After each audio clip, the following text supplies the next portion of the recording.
सब मिथिलावासीके गोर लागै छी। आइ हम एगो से चौमासा गाबै छी। जखन फूल लोढ़ैवाली सबके जरूरत हेतनि, देखथिन काज हेतनि हुनको सबके, तऽ ओहि दुआरे एगो चौमासा गाबै छी। देखबै जे नीक लागत तऽ हमर भजन कीर्तन चैनलके जरूर सब्सक्राइबर लाइक कऽ देबै। माघ मनोरथ मेघ लागल, श्याम चलल परदेस यौ। माघ मनोरथ मेघ लागल, श्याम चलल परदेस यौ।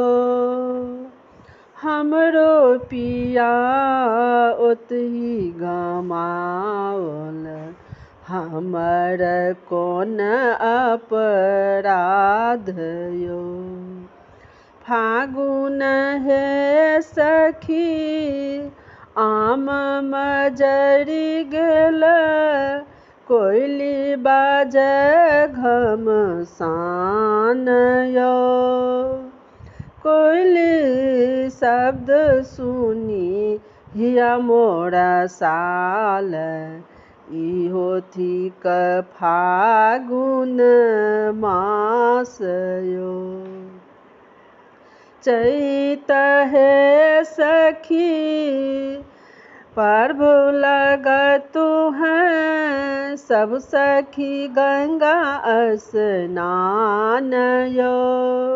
सब सखी पहिरई पियर पीताम्बर, हमरो के दैबा दुख देल यौ।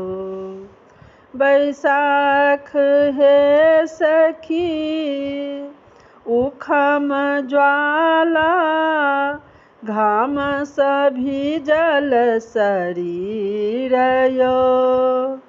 रगड़ी चंदन अंग लेपहु, जौ गृह रहतथि कांत यौ।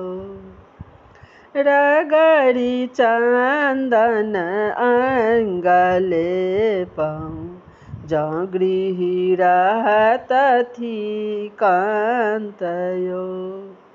सब मिथिलावासीके हमरा तरफसँ बहुत बहुत धन्यवाद। आशा करै छी जे चौमासा नीक लागत तऽ हमर भजन कीर्तन चैनलके जरूर सब्सक्राइबर लाइक कऽ देबै। जय मिथिला, जय मैथिली।